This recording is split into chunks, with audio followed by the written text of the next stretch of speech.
Brendan Johnson in studio with us. First of all, great to see you again. It's been a while. Good morning, Bob. Life is good, I trust? Absolutely. How about for you? Cannot complain. Look at the weather. I mean, it's March already, right? Okay, one of the things that people always need to keep into consideration, I'm going to buy a house. Am I going to be in the city? Has it been sacked and whacked or what have you? But then the question, if that's not the case, septic systems, right? This is kind of a big deal in Minnesota. Yeah, especially in central Minnesota where we have a large makeup of our homes that are on private septic systems. So it's important to understand that it's really driven by county. So different counties handle septic compliance a little bit, each has their own little nuances. Sure. But for the most part, a septic certification is good for 3 years. Okay. So if you bought a home and it was certified and you're going to sell it within 2 or 3 years, you're going to be good, nothing to do. That same piece of paper, that same certification to sell a home is good. So there's nothing to do. What comes into play is when you're going to sell and you've owned a home for 10, 15 years and you're kind of unsure of the condition. Right.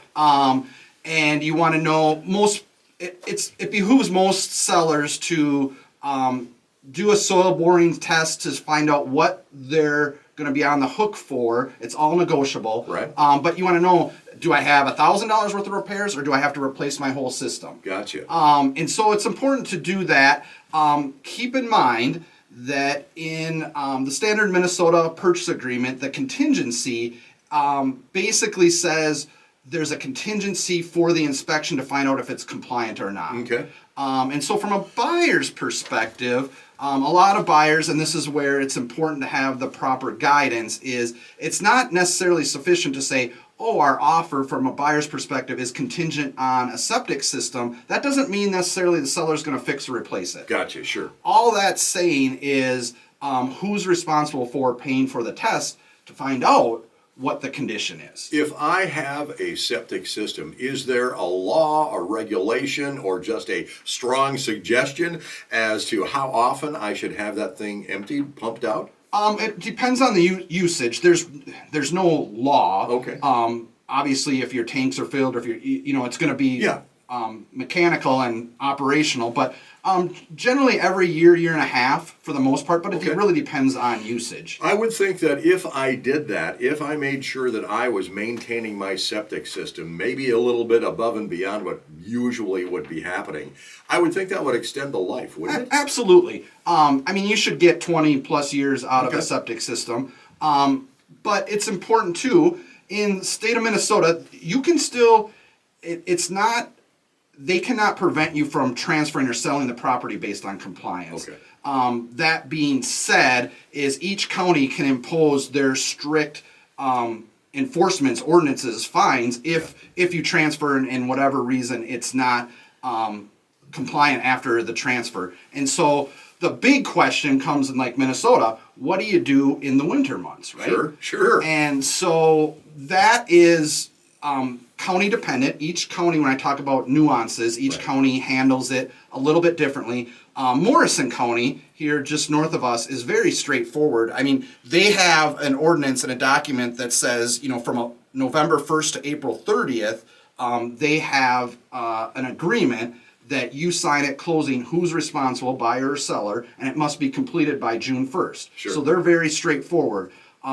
Different counties have, a more case-by-case scenario, but that's important to figure out how that's going to happen if you can't do the work because the ground's frozen or that sort of thing.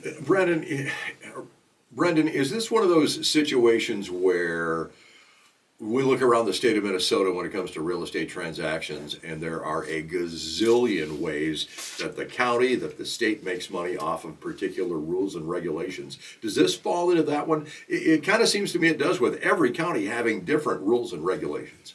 They're all the same state guidelines. I wouldn't classify this as one of the aspects that's government authority moneymaker. Okay. This is more a health and sanitation thing. So from a buyer's side, when you're negotiating, let's say it needs a new septic system. And the other component to factor in is not only will the county or the governing authority have a role to play in it, but the buyer's lender as well too. Okay. You want to make sure they're aware. They may say it needs to be replaced before closing. A lot of times they'll allow for escrow 1.5 times the bids. True.